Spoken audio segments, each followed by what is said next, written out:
এই মানা মানা, আরে এই মানা,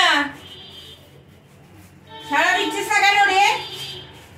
সবাই তো পরিশ্রম করে এসছে, বল। ওর অনেক কাজ আছে, দেখ সে 1 কেজি চিকেনের 1 কেজির ওপরে চিকেন নিয়ে চলে এলো। যা ও উঠে মশলাগুলো করে দে মিক্সিতে, রান্নাটা করি। আমিও তো তোদের মতনই পরিশ্রম করে এসছি, আর ভালো লাগে না। আমি কি একা কাজ করব? শুধু সংসারটা কি আমার একার? তোরা কি ভাবিস আমাকে? দেখি তো কোনো সাড়া নেই কেন? তুই শুয়ে শুয়ে মোবাইল ঘাঁটছিস, আর আমি যে তোকে এত চিৎকার করে ডাকছি, কানে কোনো কথা শুনছিস না? শুনতে পাচ্ছিস না? তুমি ডাকছিলে না না, ভূত এসে ডাকছিল।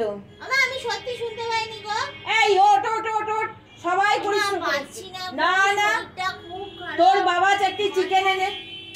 আমি বলছি শোনো, মাথাটায় খুব যন্ত্রণা করছে, দেখো। কোনো আমি কথা শুনবো না, তুই উঠে মিক্সিতে মশলাগুলো কর। আমি একা কি পরিশ্রম করে মরবো? আমিও তো পরিশ্রম করেই এসেছি জার্নি করে। আমি কথাটা তোমায় বলছি, শোনো না, একটু বুঝিয়ে বলছি। কোনো না না, বসার কোনো সিন নেই, তুই ওট ওট ওট। না না না না, কোনো বসা নেই, তুই ওট, উঠে মশলাগুলো করে দে। এরকম করছো কেন গো? আমার শরীরটা দেখো তাড়াতাড়ি রান্না করে আমি খেয়ে পারবো না শোবো। করতে, আমি শুধু খাবো, তুমি রান্না করে দাও। চলে যা তাহলে বাড়ি থেকে বেরিয়ে। কেন যাব? আমি কেন যাব? আমি যাব না, এটা আমারও বাড়ি। বেশি কথা বলবি না, খন্তি ছাকা দিয়ে দেবো একদম। এটা আমারও বাড়ি, আমি যাব না, আমি এখানেই থাকবো। দাঁড়া, তুমি আমাকে রান্না করে খাবে, আমি কেন যেতে যাব? আজ তোর খাওয়া বন্ধ। কেন আমি খাবো না?